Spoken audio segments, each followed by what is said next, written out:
yourself from the upcoming. Lovely to speak to you today. Congratulations on a fantastic series. Oh, thank you. I really enjoyed it. Oh, it makes me happy. That's I feel like that's how the interview should start. Awesome.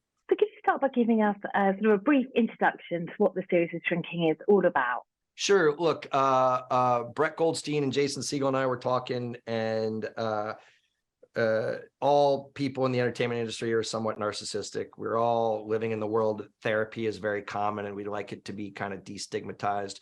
But more than that, coming through a post-pandemic world, we decided that there aren't a lot of comedies about dealing with grief, and about kind of that journey from darkness to the light.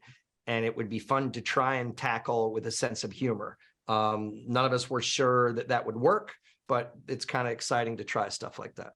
And I think, you say obviously that grief is one of the main themes, but also there's a real essence of family and unconventional kind of play on family as well, especially with the characters Liz and Alice.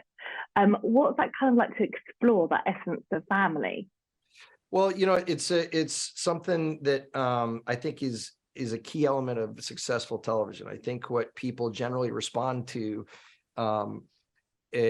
even beyond the work on the screen, if there's a sense that there's a connection between the actors and actresses, in real life, and that you've created a family dynamic, which is what the business, what TV shows and movies are. When you're a kid, you do a TV show or a movie for 6 months, and you're like, this is my family forever, and then and then it's not. Or then in weird lucky times like Scrubs, for 9 years it is, and I still spend holidays with those people and dinners, and they're all part of my life. You know what I mean? And so, yes, the cliched thematic element of it takes a village in these modern times to kind of get through it is definitely an element of this show that I hope people respond to.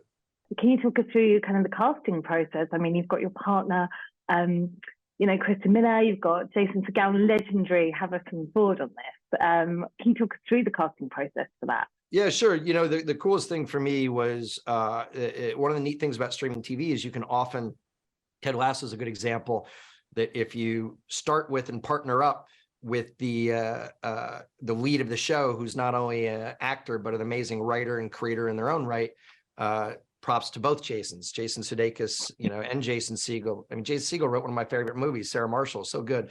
It's like a cheat sheet, because you've instead of searching for the person that sounds like this, you're with the guy or girl writing lines for them that they can say out loud, or they write lines for themselves, and you just know it works. And beyond that, the fun for me is not only getting to work with my wife, who is so inspiring and so fun for me. I'm the only guy that's been married for 20 some odd years that can tell his wife what to say and how to dress. There's no other guy that could do that. And I only get to do it a half an hour a day. I'm not wearing a thing I picked out for myself. So that's lovely. Getting to work with an icon like Harrison Ford, to me, takes me full circle. My first show I created was with Michael J. Fox, and I was mind blown that I got to tell him, what to say. And with Harrison, to collaborate with him, man, how cool is that? But the most fun is connecting those performers with performers that maybe people aren't as familiar with, because I think the young woman who plays Alice, Lakita, or the young man that plays Sean is Luke Tenney, or Jessica Williams. I think these are people that might not be huge, in the pantheon of actors and actresses, but watching that connection and seeing icons work with new people is so fun, man. I'm so lucky to do this. Well, thank you so much. I think we're out of time. Thank you so much for talking to me. It's brilliant, and good luck with it all. Congratulations. Hey, thank you. You were so kind, and you have such a great smile. These things can sometimes be drudgery. I really appreciate it. Have a great holiday, okay? Oh, you too. And thank you so much. Thank Cool. you. See you around. Bye.